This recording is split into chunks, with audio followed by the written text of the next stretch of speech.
and I said, President Lincoln, I hope you're still with us. And the spirit box is going. And I show the picture. I said, President Lincoln, is this you?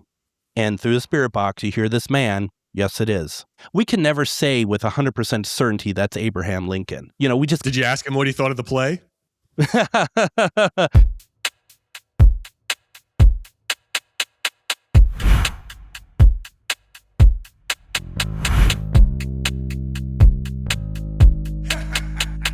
Hey, everybody. Do us a quick favor and hit follow and smash that like or subscribe button wherever you're listening right now.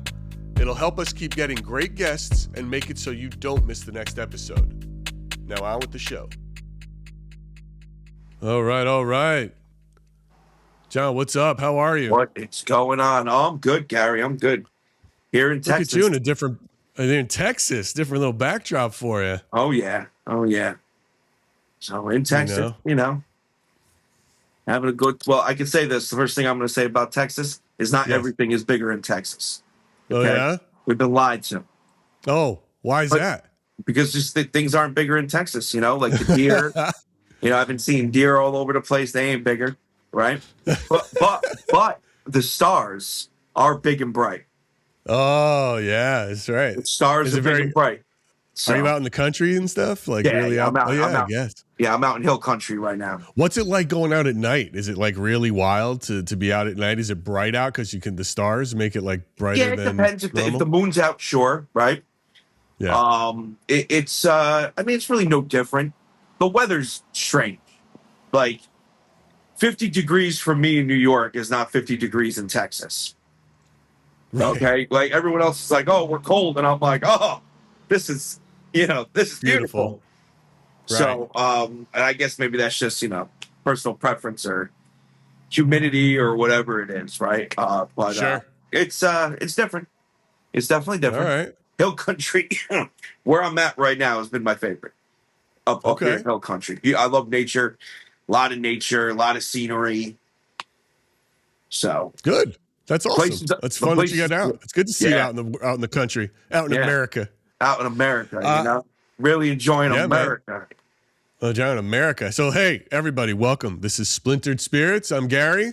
This is John, Santa from Santa Paranormal, as you know. Yeah, that's me. And we are live. I like to ask the question, what are spirits? And we like to try to figure out what's going on in the world of paranormal. And we got a guest today. Ah, very cool. Very fun one. And it's a good one, too, because maybe he can give me a few pointers. The guy's been around. Today's guest, he's been a broadcaster and an investigator. He is the host of Ghostbox Radio with Greg Bakun. And I'm talking about Greg Bakun himself. He's out of AM 950 in the Twin Cities. Reaches tens of thousands of listeners each weeknight with deep dive conversations on the paranormal, UFO phenomena, Bigfoot, all things anomalous, right? He's a seasoned paranormal investigator, intuitive, ITC specialist. I want to get into that a bit. He really is into the, what you do and recordings and EVPs, right? Communication, electronic communication. Greg is best known for his work with Spirit Box and his mission to bridge the metaphysical and paranormal communities, bringing together mediums and investigators to validate communication and promote respectful, evidence-based investigations. He also runs Para-Friends events and Ghostbox Live, giving people a chance to investigate haunted locations. So he does an experiential thing as well, which is cool. So without further ado, he's sitting in our waiting room. Let's bring on Greg Bakun from Ghostbox Radio. Greg, how are you? I'm doing well. How are you today, whenever? I'm doing okay, man. I like the beard, dude. I like that beard. Oh, thanks. It's taken 10 years to grow, but that's the slow facial hair growth. That's kind of what I'm about. So, baby face. Right on, man. Well, look, it looks good. It looks distinguished. Man of importance. No one, and I repeat, no one has ever said that before. So, listen, it's better to look it than to be it. That's true too.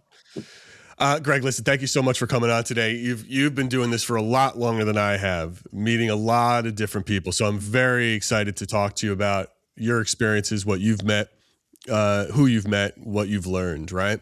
Yeah, no, that's great. But let's take a step back real quick. So what was the first experience or moment that convinced you that the paranormal was more than just a good story, and you had to push it into becoming a full-on investigator and ITC specialist? I think for me, what it came down to was simply adopting using the spirit box. For the longest time, I had been basically watching some TV shows, as I think a lot of us started off doing. And when I was watching it way back in the day, they weren't even called spirit box. They were called shack hacks. They were called all sorts of different other things. And I thought to myself, if this actually works, now I'm interested. And I ended up getting my own spirit box. I just got the SB7, and I still use it to this day. And a friend and I went down to the basement of where I worked in downtown Minneapolis, which people say it's a creepy basement, and no one wants to go down there.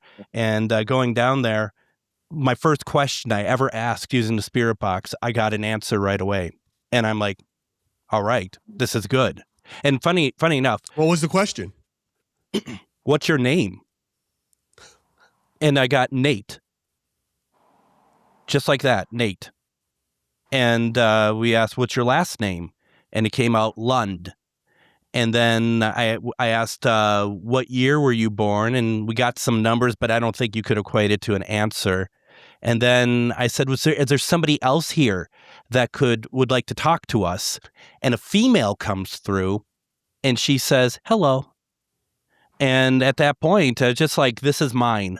And I literally was like, this is what I'm supposed to be doing. I'm supposed to be using this device, and I'm supposed to be reaching out. And, a lot of the shows at the time was, not like Ghost Hunters, but others were kind of provocation and stuff.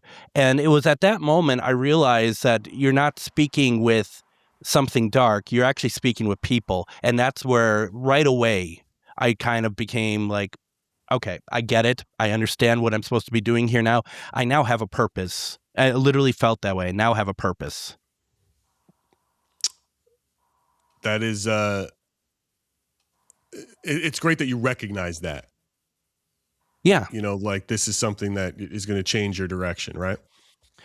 Well, the thing is I wanted to do this. I was really interested in it. But after that, I started having dreams like every night for about 6 months. Literally, I would have a dream. I'm out on a paranormal investigation, and it wasn't scary. Matter of fact, I don't even recall any spirits in the dream. It was just me, the act of going out, and this is what I do. And it was every single night I was having this, and I was just like, this is so cool. It is like I said before, I get it. And it says like now I feel like I'm part of a puzzle. I'm a piece of a puzzle that I've now put myself in place. So from that moment on, did you start to create content directly, or did you just keep investigating?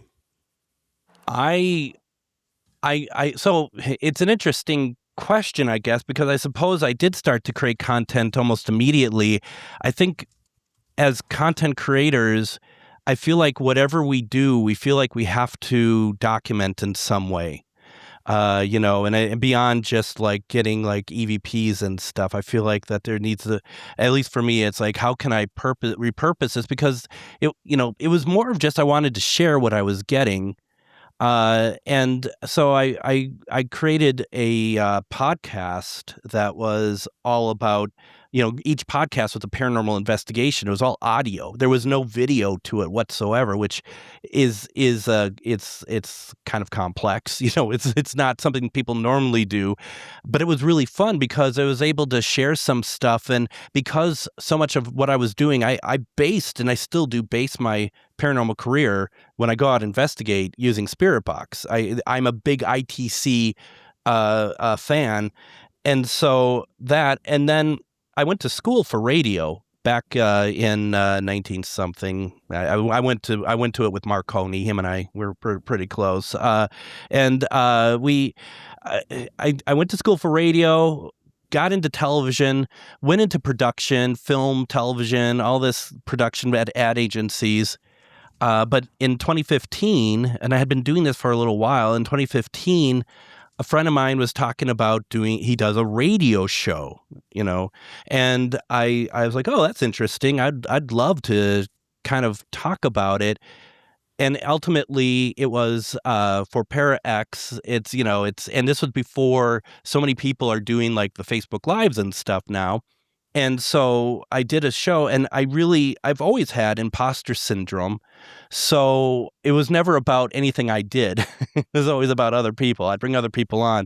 We'd talk about their experiences. We'd talk about what they are doing. And that's still kind of to this day. It's taken me years to be okay with doing my own shows where there's nobody else on there except for me talking about all sorts of different things, because I always think people don't want to hear me. They want to hear the person that I'm bringing on. And I still think that to a certain degree, but that isn't actually quite true. Yeah, don't sell yourself short. Well, I've been told, because in 2020 I moved to a radio station, which was a dream come true.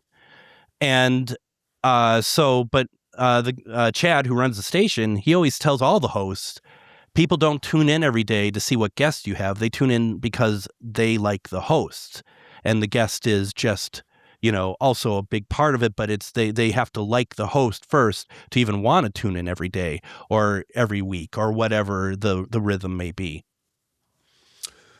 Let's take a step back real quick to this ITCs that you did. What do you like using? What is your go-to? How do you evaluate them all? Walk us through how you do it. I'm pretty simple. I use basically an SB7 spirit box. There's a lot of other devices out there that do this now. And I certainly think that there is a lot to glean from it. My personally, for me, I'm not a complex person. At least I try not to be. So if the device is complex, if I have to do a lot of settings on it, I get bored very easily. If I go and I'm recording it just as having the box and having my recorder, and I'm recording myself in the box at the same time. People used to say, like, when you hear something, speed it up, slow it down, run it backwards, do all sorts of things to see what's being said.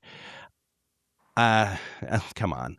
We're doing, 6-8 hour investigations. I don't have time for all that. I mean, quite frankly, and maybe spirits are like listening right now and they're like, you son of a bitch.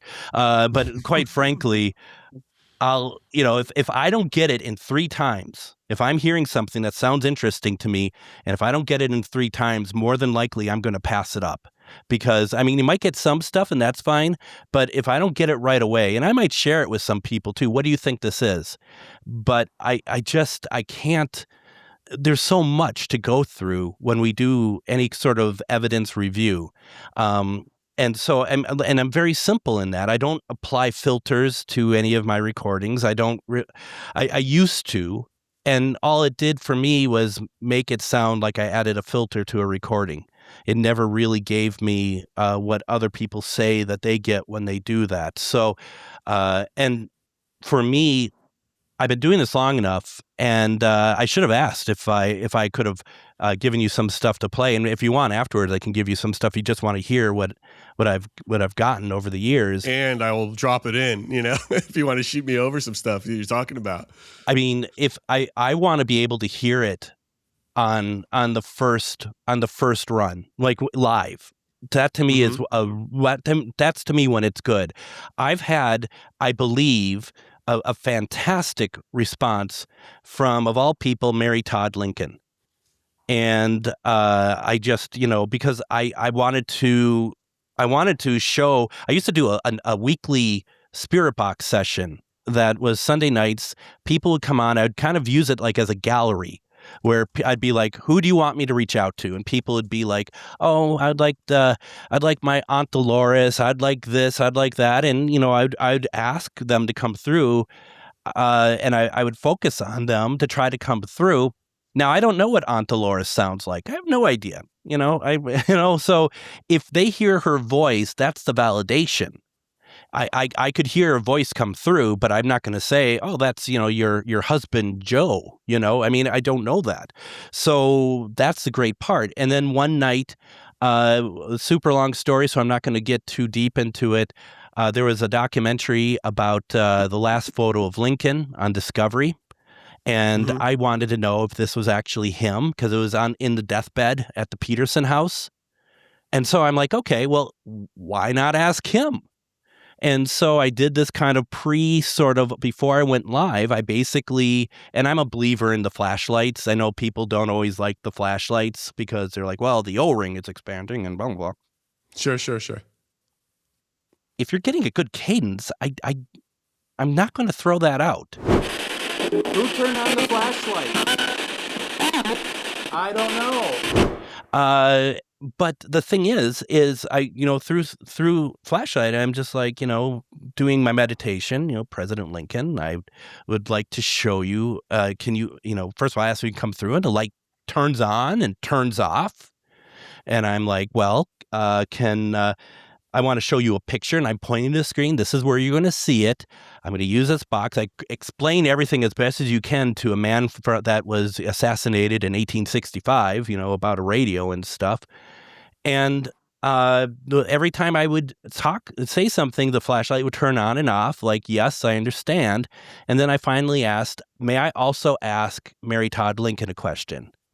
And it turned on and turned off. So this is amazing. So we start the session, and people, we have a good crowd of people every week for this on Facebook. And I said, President Lincoln, I hope you're still with us. And the spirit box is going. And I show the picture. I said, President Lincoln, is this you? And through the spirit box, you hear this man. Yes, it is.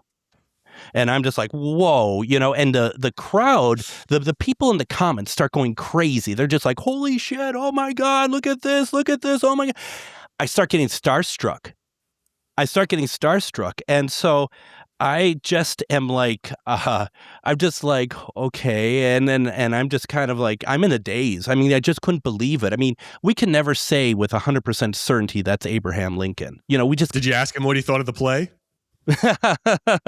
I said I was totally in disarray, so I didn't have my wits with me. I should have. I mean, that nice to end that right away. But I said, I have a question for Mary Todd Lincoln. My question, because I was so starstruck and out of it, my question to her was simply going to be, Mrs. Lincoln, when you were living, you spoke to the dead.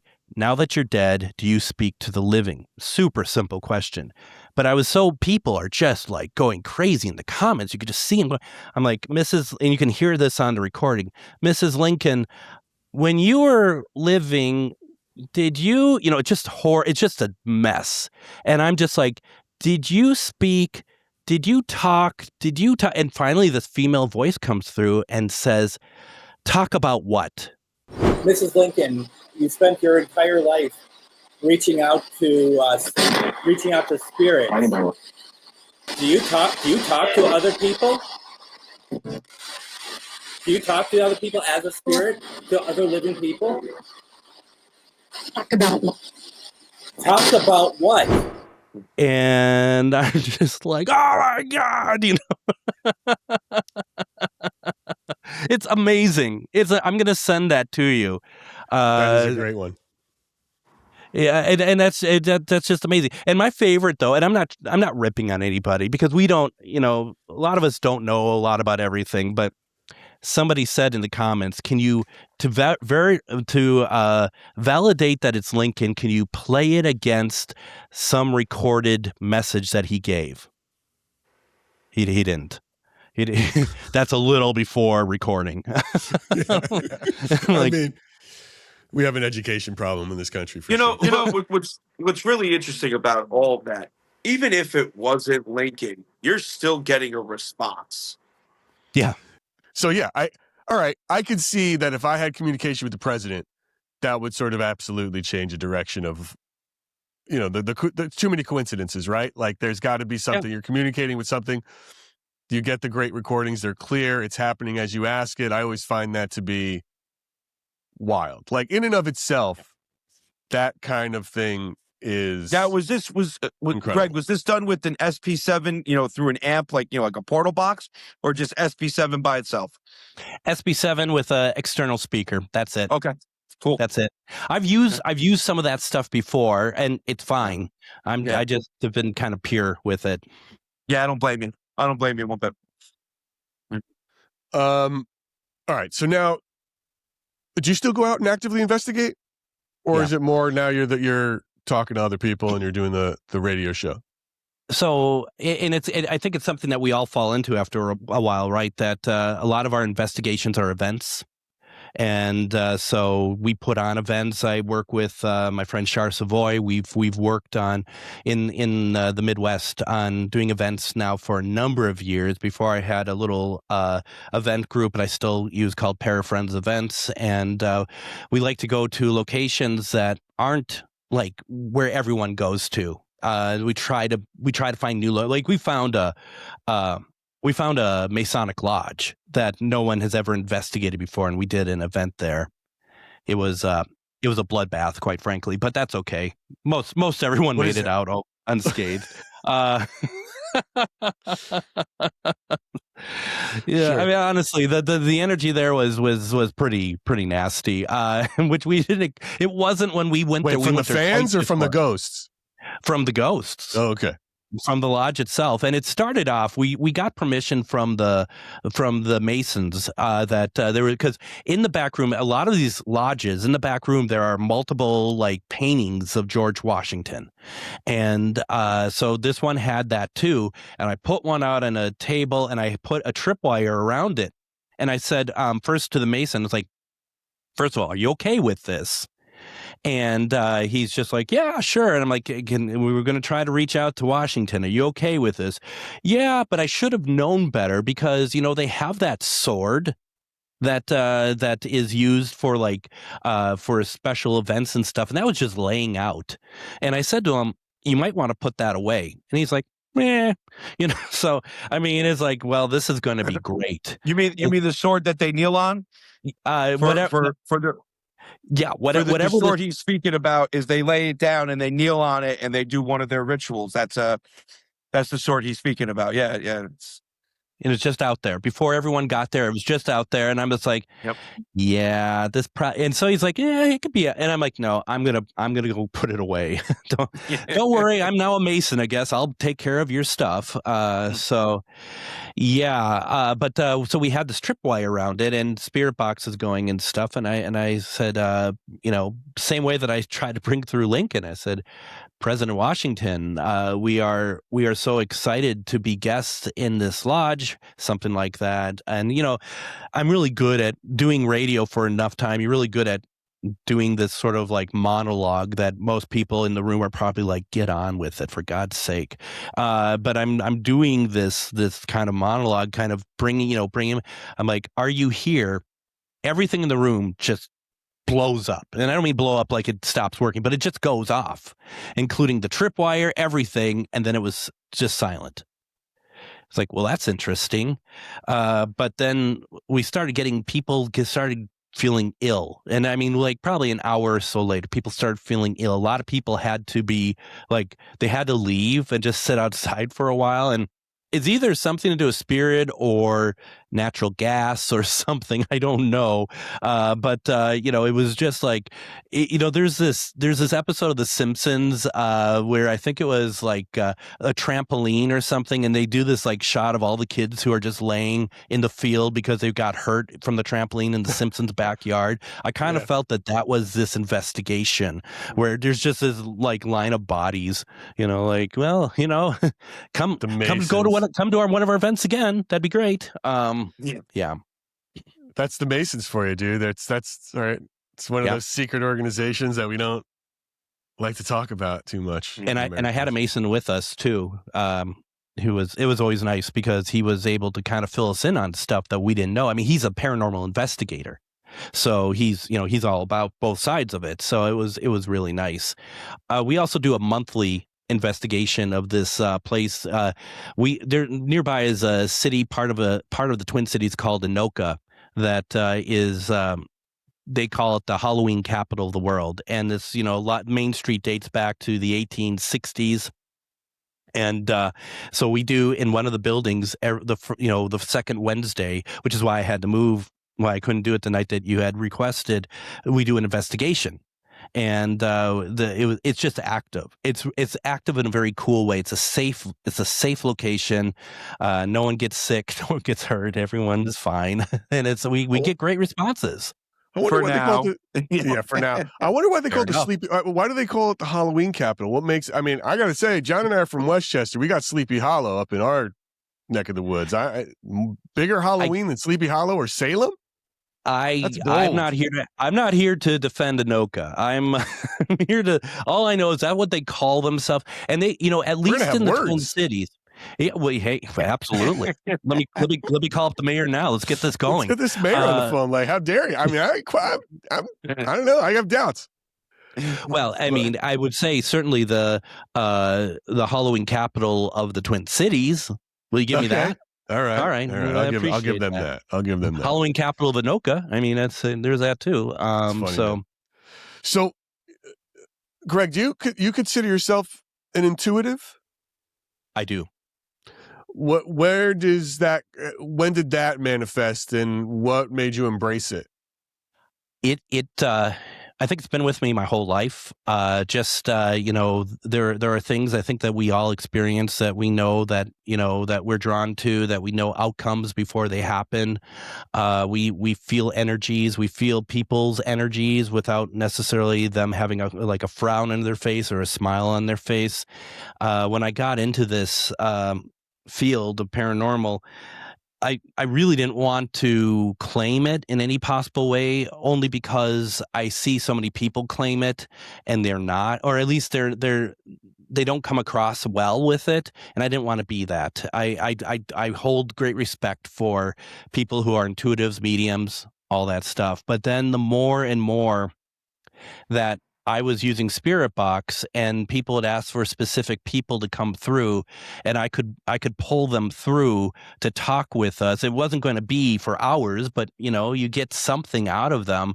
That's when I'm like, okay, maybe I am doing all right with this. Maybe I can connect. It doesn't mean that I necessarily need to be like, Teresa Caputo over here, but I could do it enough that I am helping people, which has always been my thing, is helping people reconnect with their loved ones, and also helping spirits connect or go home even.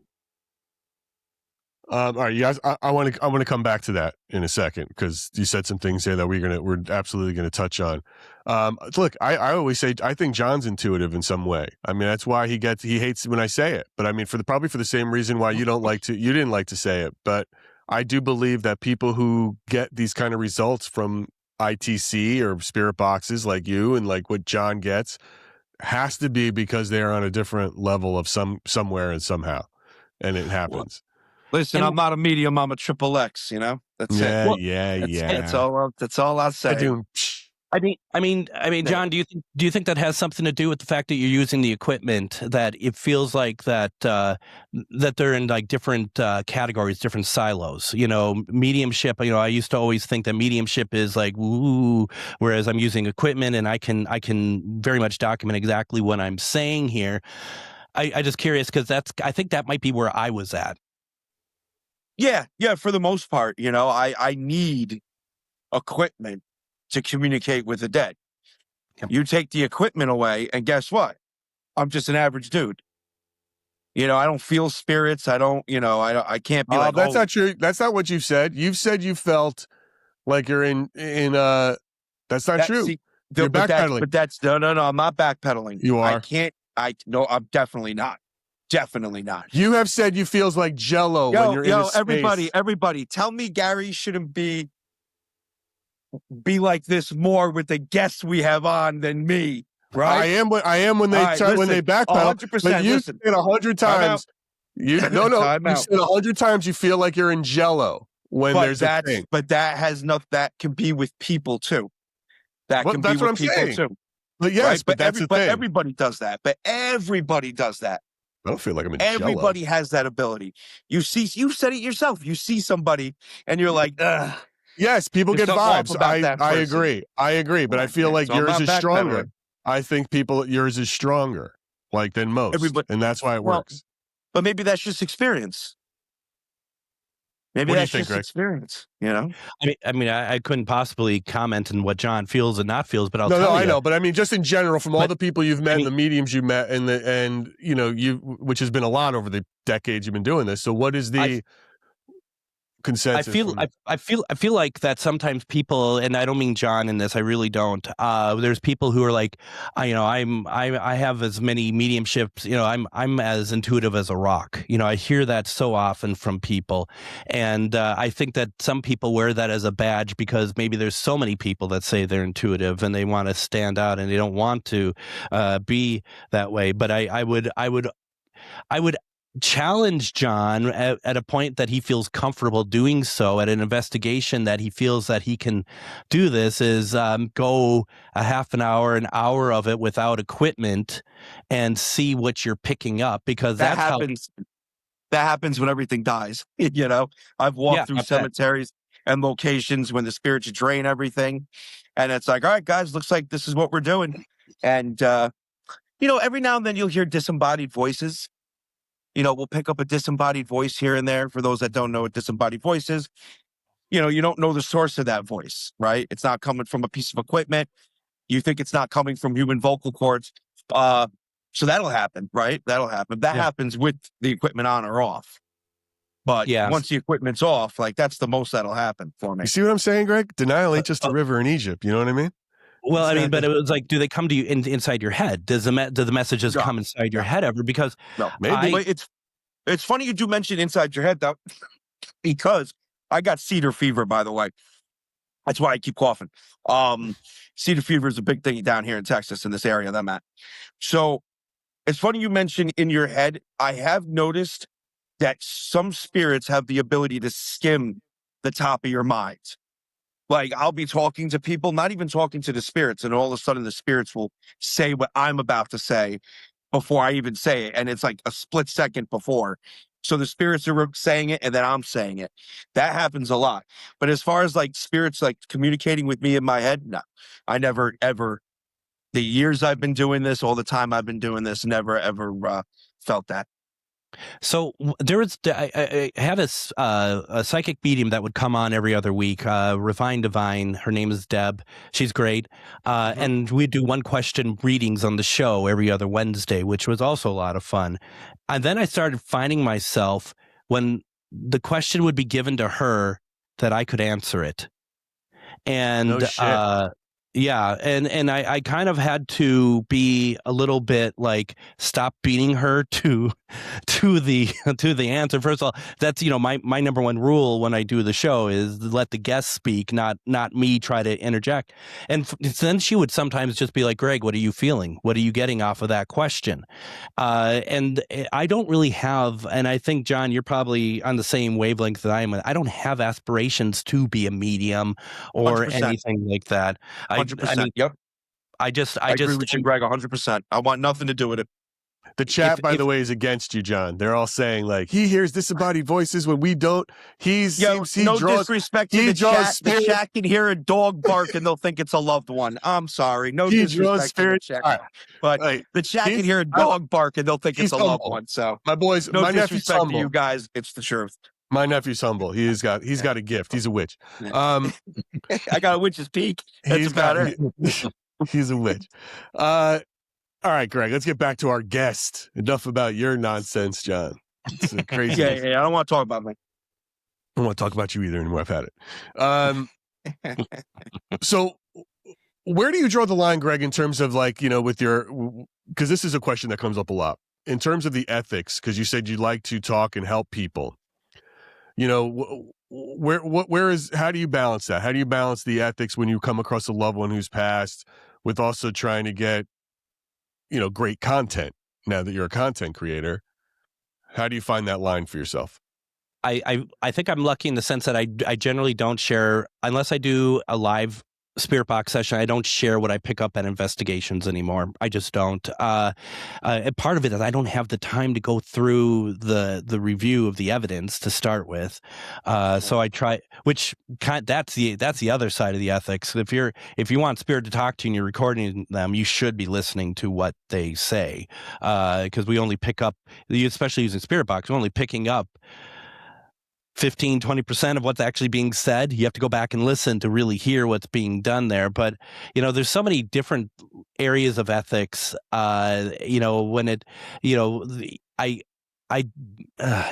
I have a spirit asking me cross over, I'm gonna take that as they need help, and that gets hard because there are locations that you can go to and they don't want you to cross over any spirits because they believe that that's why people come out to see them, which I understand. And so I won't, because I'm being respectful. But if I get asked, I have no choice but I can go outside their door and do it. I'm not inside, not on their property. But I don't go asking for it. I used to be like, does anyone need to cross? And it's like, well, no. Right. No. Where do you think so when a spirit asks, for you to cross them over, where do you feel that they're asking to be crossed to? So I look at it, this is the way I see it. Doesn't mean I'm right. But there is, we talk about the veil. We talk about at certain times of year, the veil gets thinner, it gets thicker. That's it goes kind of between our reality and the reality, where spirits who have crossed, they are now fully fledged spirits. They're not spirits that are earth-based spirits who are still feeling like, hey, grandma still thinks that this is her house, even though she has passed away, and you're tearing down her favorite wallpaper, and they just can't let go. The belief that I've always thought is when you cross over a spirit, that helps them release some of those human touches. They don't lose the love for their loved ones. They don't lose anything, but they are able to move on and experience what else is out there that they weren't able to get to because they were so concerned about. And some might stick around because they might be parents and their kids are still around. And I don't mean like kids like my age. I mean, kids like, 8-10 years old. There might have been a tragic accident and they're not ready to move on because they want to keep their eye on them. That's what we run into. I've run into spirits who don't want to cross over because they're afraid what's waiting for them. They did something in their life when they were living that they think that there is basically a judge and jury waiting for them that's going to sentence them to hell. I don't believe that. And one of the things that happens when we cross over spirits, when I cross over spirits, and I could feel it, I could see it and I can feel it. Once they're crossed, I will ask them, can you please tell me that you've crossed? Can you please tell me you're okay? And that's what comes back through Spirit Box. We've had it where we just get, thank you, I love you, crossed, I'm here, good job, stuff like that. And that's incredible. That's a great answer, Greg, because, you ask that question to a lot of people and they'll give you the basic nilly-willy, heaven. Thank you for that answer. Great perspective and incredible answer. Thank you. So Thank you. To go along with that, what do you think spirits are? Which is really the heart of what we do here. What is the spirit? I think it's a good question.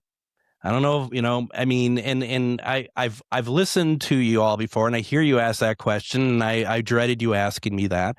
So thank you. And it's a fair thing, and you could actually say, well, if you're doing this, you should have an idea of what they are. I think they are. I was originally going to say the essence of us, but there's so much more. They are us, but we're just moved from our physical bodies. Obviously, the other thing is. And I don't know where I fall with all this. When we talk about stuff like reincarnation, okay, in my mind, I think of reincarnation that I might re-enter the system again, so to speak. But I think that I must be split because I also believe that spirits continue on as we are here right now. The essence of me continues on some way, somehow, where I'll be able to come back and visit loved ones and friends and stuff. But maybe part of me comes back as a new version of whatever my next journey is. We always hear about stuff like the contract. I don't know if you ever heard like the contract that, you No, sign what's before you that? come back in your life. Yeah. Okay. The spirit contract, basically. And sometimes I think to myself, well, if that's true, I need to read the fine print better next time, because it seems like that I think I overlooked a few of the paragraphs. But Right. You and me both. You and me Yeah, both. man. Hey, Well, Greg. it's like, look, let me wait, John, hold 1 second, real quick. There's usually, I want to lead the witness a little bit. There's usually two camps here, right? You've got, or maybe even three, but I'm going to break it into two in a very binary way when I ask this question of what are spirits. It's either a very spiritual heaven, whether it's heaven or hell, but like holy, a soul, or it's quote unquote scientific energy, right? Yep. It's a literal energy. Where in a binary sense, if I had to force you into one, what do you think it is? Where would you go? Where would you lean? I would go more spiritual side with caveats. Okay. With lots of caveats. But the thing is and I personally believe, once again, it might be like, what the hell is this guy talking about? But I don't believe in a hell per se. I don't believe that we are sent there. I think that when we go, I think we create our own destination too when we go. Like if you have somebody who is a terrorist mass murderer or something, when they believe in their cause and they die, there may be no repercussion for them. Meanwhile, somebody who grew up with a certain faith and was told, if you steal as a child a piece of bubble gum, that's a sin, and you're going to roast for that. If that person keeps that with them, then Roast for the bubble gum. Roast for the bubble gum. That might be that they create their own their own future, their own existence in the afterlife. That's what they create. I have data and evidence to support what you just said there, Greg. I've Really? had spirits. Yep, I've had spirits talk about certain places like music theaters being their heaven. Other spirits talk about creating their own heaven, creating their own hells. So that is it's a huge possibility that that's exactly what's going on. It's amazing how much of our brain, living or dead, plays into this, right? Absolutely. It dictates so much what we do, without even realizing it. Yeah. It's interesting to hear, because I just always thought it just seems, and that's why I also think that, when we're talking about crossing over spirit, that some just don't want to go because people, I think, back to your question of what is spirit. I mean, I'm threatened to answer it's anything we want it to be, because I kind of feel that way about paranormal. But you have people who don't understand any of that, might have been growing up in a certain religion very strictly, done something they shouldn't have, and that has marred them for life, and they don't even understand that there's a concept that you can get around that. Well, that's why, look, when I ask people this question, they try to come up with an answer that they think's the right answer from a 30,000 foot view, as opposed to answering it from what they believe it is, right? Yeah. And that's why I try to stick with it, hit you with what do you think you're talking to? What do you think you're dealing with? So, and then we usually get to that place, and I find it does fall into those. Yes, there's always caveats, right? I'm bottom lining it, and it always falls into those two camps. Greg, let me ask you something real quick. When you're communicating with spirits, and this question got posed to me yesterday, which is why I'm asking. I'm here in Texas with Chris Netzel official, and we've been going all around Texas, and out of the blue he just turns to me and he goes, John, have you ever felt that some spirits feel like there are repercussions to speaking to us? And I said, well, I actually have some data on that, and I have some evidence where the spirits do talk about that, like they can't speak to us. It's taboo in some way. Have you ever come across anything similar? Yes and no. I think one thing that comes to mind quite a bit too is that sometimes, I don't know if you ever come across, John, like a gatekeeper at a location. Yes, I was about to say almost like a gatekeeper. Yep. Almost like gatekeeping. Yep. Walk me through that, boys. What do you mean by gatekeeping? So basically, if you think of it like a mob in a sense, that there is going to be one spirit there that kind of controls everything in a location, everything, and so these are going to be spirits that have not. This is my definition. Doesn't mean that it's the correct one, but this is how I see it. Spirits that have not crossed over. They are either they're planted in this location for any number of reasons. One might be this omnipresent, more powerful being that's there, could just even be a spirit that's kind of controlling everything, controlling everyone, controlling who they're allowing to talk to us when we go in. And I ran across that in a number of places, but one of the most recent ones was the Beatty Mansion over in, what are they, Missouri, Kansas, one of the two. You get to so many places, you don't even know where stuff is anymore. Yeah, you start losing track, right? Yeah, and so we had it, and it's also if you're just watching us, you might be like, oh, that's an excuse for when you're not getting any responses, and you're like, I feel like there's something that's stopping them from responding. I'm sure people are like, oh, for God's sake, it's just that no one's talking to you, but you could feel it because you could feel the energy. That's what you always obviously want to do when you go into a location. You want to feel the energy around you, and when you're not getting any responses, nothing is going off. You got to be like, how is this possible? I know I could feel it with my body that there's spirits all around me. Why are they not talking to me? And sometimes it's literally that there's this one, and sometimes it could be literal, like if you're in a prison or something and you have a gang in there and the leader of the gang is just like, nope, you're not talking to these people. And that's as simple as that. And unless you can get through with them, you're probably going to have a very quiet night. Does that answer your? Did I kill the podcast? No, not at all. No, not at all. I was think. just thinking because I've come across that in a different way. Never anything saying, "Hey, I am the gatekeeper."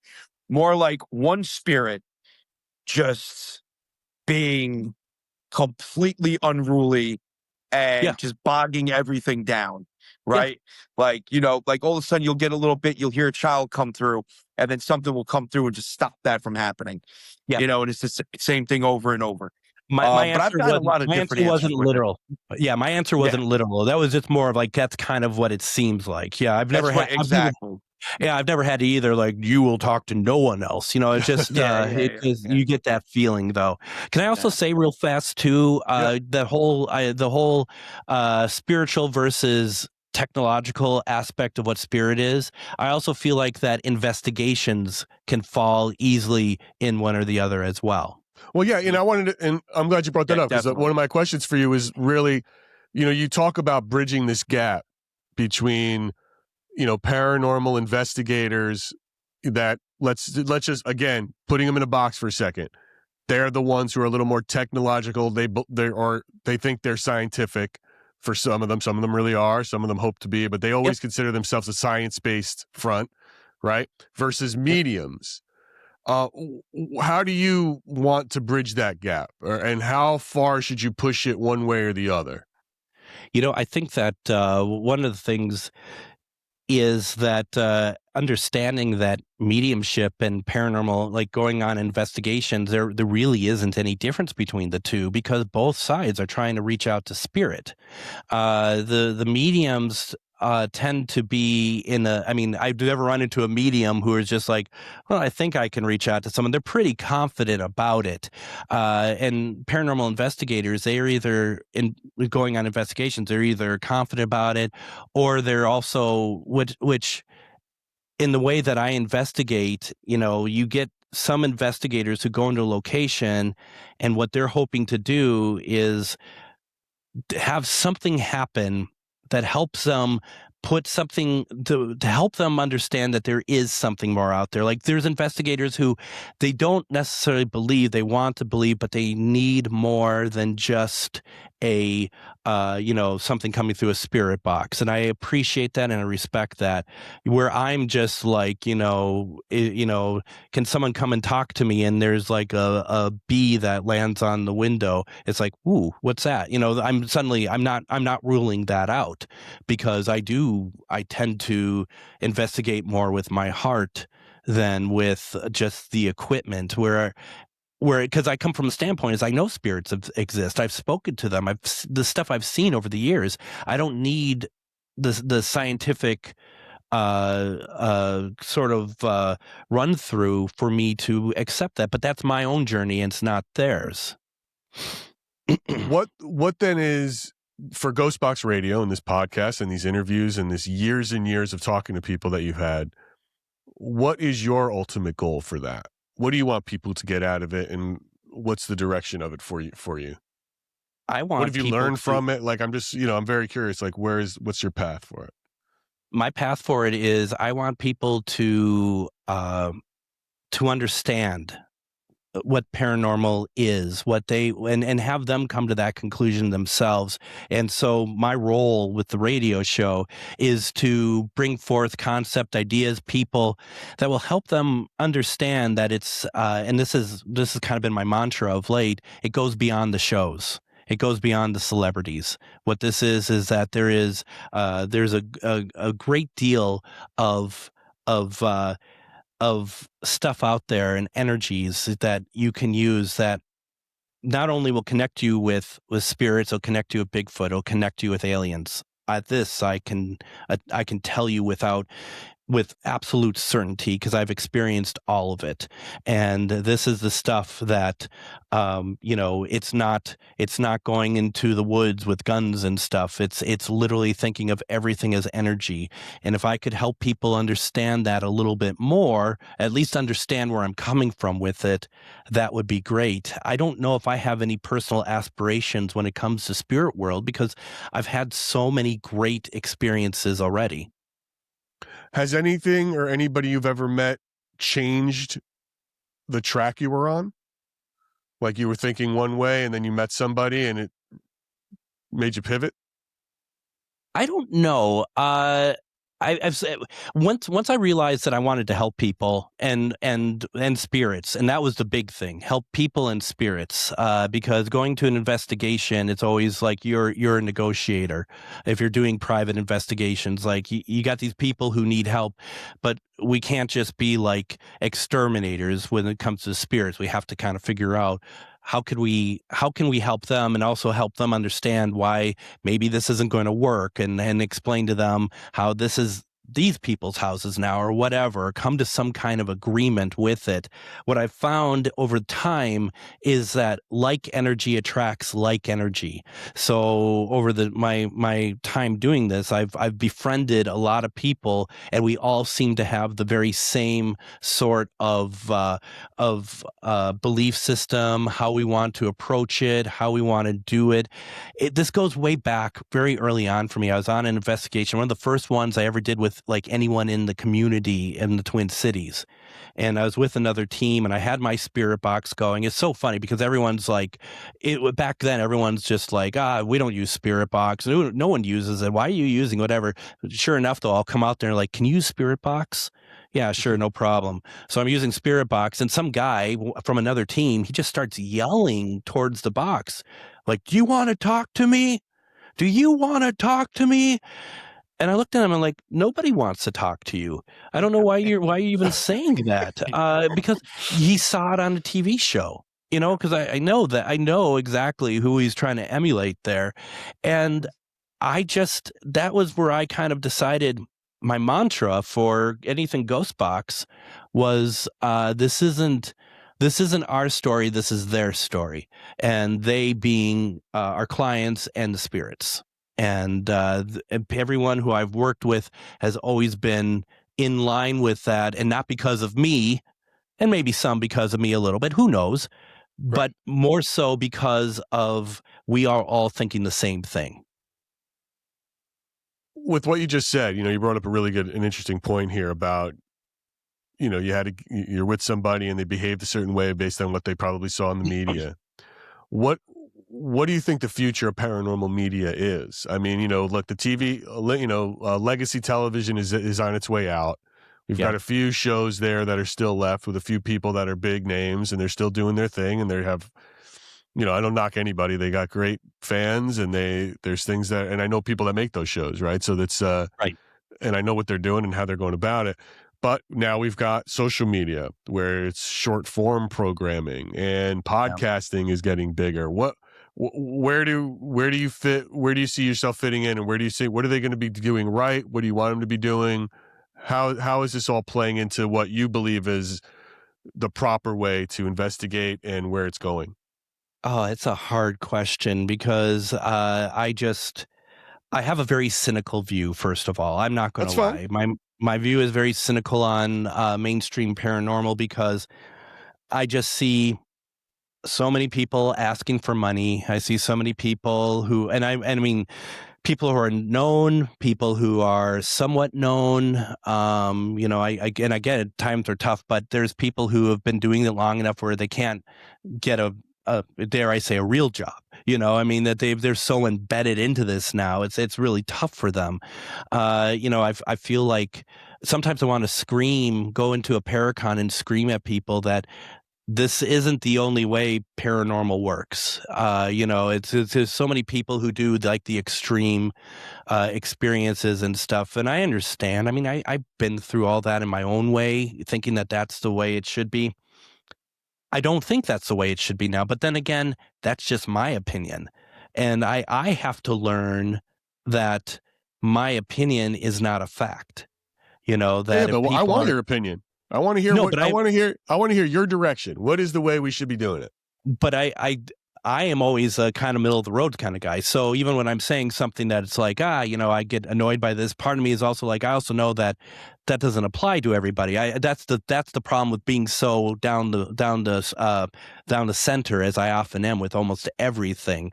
But I don't like Paracons because paranormal investigators, they tend to think that they become celebrities at these things. And I understand it's great to be recognized, and it's great to be, like, oh, what you do is cool. I get all that. But, you go to some people's Facebook pages and you're like, come on, just lose the ego. Come on. It's part unfortunately, of me. It's unfortunately a necessary evil, right? Because there's no other way. There's hypocrisy of what I'm saying because I'm making money off my radio show, right. And I just, that's the thing about it. And everyone has a right, if they can get to a certain place and they can make money off of it, they should. I just hope that it's not, about, I sound like a dad or something. I hope that they're showing about finding a balance. The balance. It sounds like that's what you're. I was going to say, John, he's right, but it's like also I think what Greg said at the beginning about himself, where not to psychoanalyze you because I'm not qualified to do that, but when you said you had imposter syndrome, I think it's almost like you feel bad that you're making money off this, where it's like, and I would say to you, Greg, don't. You've been doing this a long time. You're good at it. There is no shame in making a living doing it and having people pay you to do it. This is what you do. There's no shame in fueling your passion, Greg. And it's like, this is how, no this shame is what, whatsoever. You know what I mean? Like, this feels like part of the imposter syndrome for you. It's like, I've been listening to a lot of your shows before, to come on. It's like, you have great guests. You have a great rapport with them. It's very casual. It's very smooth. And people feel really safe with you. It's really nice. You should be paid for it. And you should make money off it. And and I would say that's the way it goes. It's, why should anybody do something they're good at for free? Anyway, that's just my thoughts on it. There's also a lot of people who want to come on the show and I won't allow them because I don't like them. There's just it's your show, right? Well, and the thing, I have to like and believe what they're doing to have them on because like you said, Gary, this is a safe place. It always has been. It always will be. And to do that, I have to believe in what you're doing. I want to know who he doesn't like. Who don't you like? Well, you can see actually it's pretty simple. Like one of the things I've been railing against, quite honestly, is the whole Jason Haas Conjuring House. I mean, I've been very open about it on the show, and to be very clear, it's not about anything other than like you spend your money how you want to. First of all, if you decide that you want to put money into helping Jason Haas buy a house, you are more than welcome to do so. That is your prerogative. What I would ask people who do that is to please don't forget about the local establishments that they don't have a Jason Haas advocating for them in their corner. Those then there's a lot of them out there, and I good for Jason using his stardom and his celebrity, and he's a good guy. I mean, I've met him. I think he's a really nice guy. Please, folks, there's more than just that's on the TV shows or the TV celebrities. Broaden your mind a little bit. That's why I don't have people who are celebrities like that on my show, because I want to bring in people that may not get the exposure that they deserve as well. I hear you. That's Respectful. Listen, it's a respectful. I get your point. For full disclosure, for us, we would love to have Jason Hawes on the show. We've asked him. Yeah. He's actually said he would do it, but then we never heard from him again. I think the phrase is got ghosted. We did have Andrea Perrin on, and we did promote her. Look, she incredible, and she's this purchase is something she was for, so we certainly promoted it for her. Yeah. And that's interesting. I would love to. Look, by the time I would get him on, this whole thing might be done. I don't really know the ins and outs. I think the problem is I think the biggest problem with this whole ghost house purchase thing is that he can't explain it thoroughly for whatever legal reasons he's embedded with. Because I don't understand why it was a GoFundMe and not a Kickstarter. Other than speed, I'd love to know why that is. It's very strange to me to just ask people for money to do something for yourself as opposed to a Kickstarter where then people would have. Isn't that, Gary, I think Kickstarters have thing, right? Like, my whole thing is this: when the dust falls with that entire situation, we will see the end result. And if the end result, and maybe I'm speaking out of pocket, but if the end result is an affordable investigations for the paranormal community, then we got our answer. I hate to say it that way, but it's the truth. Like, if your average Joe, if your average guy that wants to investigate the paranormal can't go in there affordably. Well, I just think, that's all fine and good. What the end result is, I'm talking about we're at the beginning, and it's unclear the impetus of those things. And also, I think at the end of the day, whoever spends the most money is going to get it. And I just think that probably, of course, I think it's Elton Casti and Matt Rife have more money, and they're going to probably wind up getting it. I mean, I can't imagine they wouldn't. And they own the other house, and they'll just make it one big Conjuring universe, which is, who gives a shit? But it's like, I don't care. More power to them. It's like, again, this is what they're into. They have this whole brand for it, and if they buy it, that's their business. I don't care. And even if Jason gets the house and he decides to rank up the charges on it, then it's like people will get mad at him, but it's like, all right, well, what'd you think he was going to do?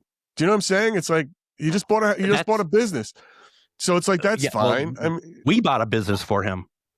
Well, I didn't support it, but that's where, and kind of what you're saying, Gary, earlier, and I know that we're veering widely off topic, and I apologize. No, it's all right. Greg, this is exactly. I asked, and this is exactly on topic because I want to know how you've been doing this for so long, and it's interesting when you're as a host. So no, it's not. Well, and so like the thing is, it's like part of me is like I don't think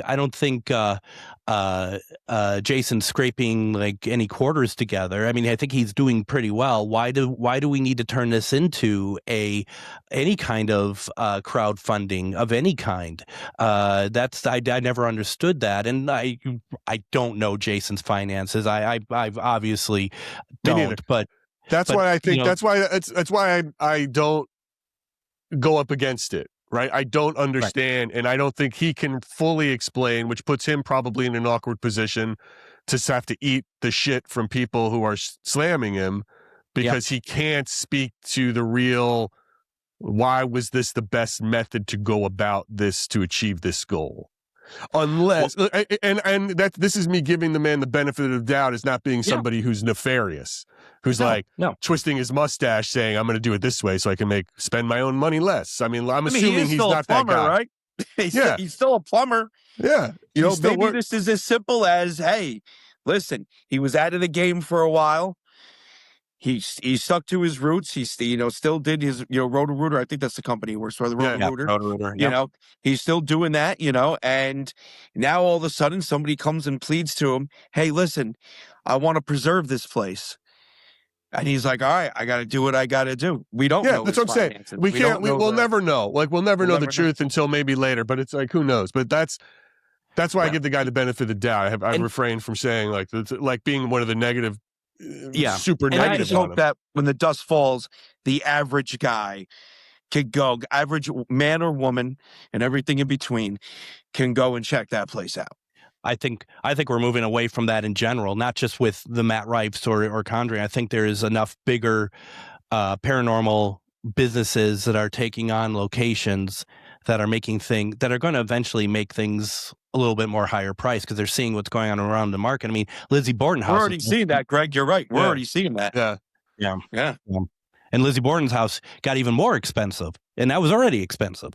So, and it's just kind of like, but I mean, it's what it is. I mean, that's just it's supply and demand too, though, right, guys? I mean, it's like when the UFO thing sort of boomed with the government releasing information, all of paranormal, all ships rise with the tide, and everything paranormal sort of got back into the heat of things, and in the public eye. And then sure, prices are going to go up, man. People are going to want to see these things and want to go with them. But I think the real point is, Greg, ask people for money or like up your charges, up those ad rates, bro. Make that money. You're good at this. Go for it. Don't be ashamed of it. I'm at the corner of streets every day with a little hat on the sidewalk. That's kind of how I've been doing it with a little guitar. So, hey, listen, you got to fuel that. I don't know how to play guitar. So, Greg, what would be your advice then for people, who are new and coming into this world now with the media as it is, with what they have access to? Because look, let's face it, right? The gateway to entry is much easier. Right? Anybody can go out and do it. Most people are going out. There's a lot of people going out there and doing it. So what would be your advice to them to either for not only success, but for credibility? I think obviously open mind. When it comes to the media, enjoy it. And, there's nothing wrong with watching the YouTube stuff or anything, but always remember that don't always take things at face value. Be skeptical. Have open mind, but still be skeptical. Don't if I'm telling people that I have Mary Todd Lincoln on my spirit box, push back if you don't believe it. You know what I mean? You make sure that you are being true to what you're feeling about certain situations. But I'd also just remember that don't be rigid either in what you're thinking. That I firmly believe that there aren't rules in the paranormal when it comes to even orbs of all things. Just be open-minded and have fun with it. The big orb controversy. Who are you? Are you watching anybody that you're having fun watching that you think are just doing something different out there? Not really, no. Part of it too is I'm just so over it, and like I said, I come from a background of television editing, so I can see the edits pretty easy. When they try to present something as linear, and you're like, nope, that's not linear. That's not linear at all. Gary, I would suspect you do the same thing, that you could see it pretty quickly too. Oh, for sure. I mean, yeah, and I know, and I don't, it's it doesn't bother me unless it takes me out of the story. Right? I'm watching, there's a guy, you probably have seen him, and we're going to have him on soon, who I absolutely love. His name's Jake Bruce. He's he makes me laugh hysterically. He goes into the house and he blasts music at the spirits. I mean, listen, I don't give a shit what anybody thinks. It's something different. It is a different, just like when John started cleaning headstones, it is a new way to go about doing something we haven't seen before. It is the most fun thing. He'll get every now and again. Sometimes he doesn't get anything. Every now and again, he gets something that's wild, and it is so fun to watch. I find it like a disruptor. He's a disruptor to the mainstream, right? And so respectful too. and it plays into the medium in which he is, a part of, right? Into these short form vertical media.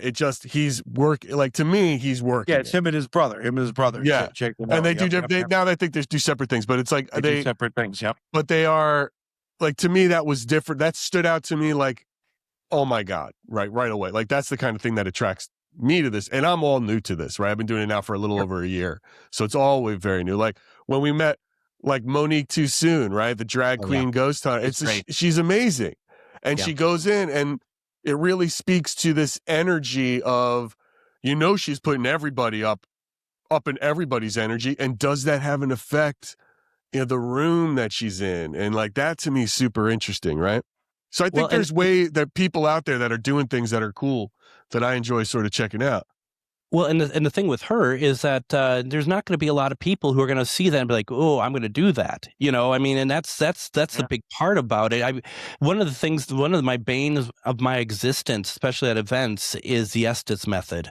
I am not a fan of it whatsoever, and I think you have to really trust the people you're with to do it. I think doing it with strangers is not a great idea, personally. I mean, we just did an investigation last Thursday, and this one of the people who came to the investigation, and me being as hospitable and kind as I am always, she's like, "Oh, I brought stuff for the Estes method," and I just, like, vomited on the spot, and she's like. And rightly so, and I shouldn't have done that, quite frankly. And she's just like, "Why don't you like the Estes method?" And I said, "Because every single time we're in an area and we're not getting a lot of hits on Spirit Box or anything, and you put on, someone does the whole thing for the Estes, sure enough, you're going to either start getting a lot of swearing that suddenly is coming through that wasn't coming through before, demonic stuff, all this stuff." And it's like, I'm not necessarily saying that people are lying, but it just seems very suspect.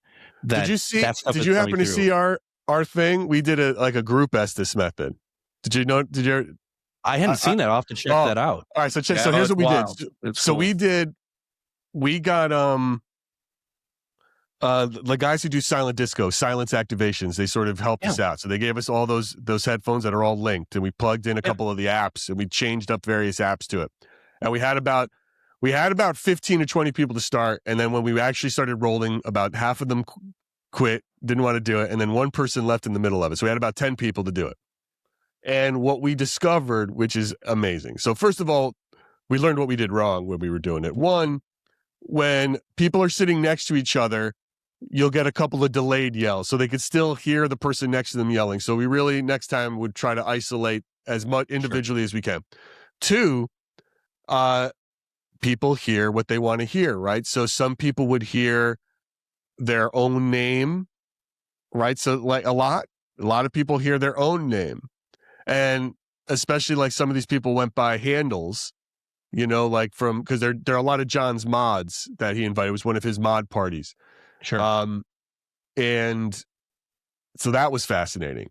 But when it did connect, when there was direct Q&A in unison, that was really weird and wild. I believe it. To happen. I believe it. So we had a lot of fun doing it. We called it, it's our group Estes method episode, and it was really, we want to do it again, and hopefully we'll get more and more people. Like, I'd love to do it I'd love to do it. If I had Mr. Beast's money, I would do it with 1,000 people and see, and ice them in, in cubes with 1,000 different cameras and mics on everybody individually to really do it. But at least we did it first, and we tried to do it.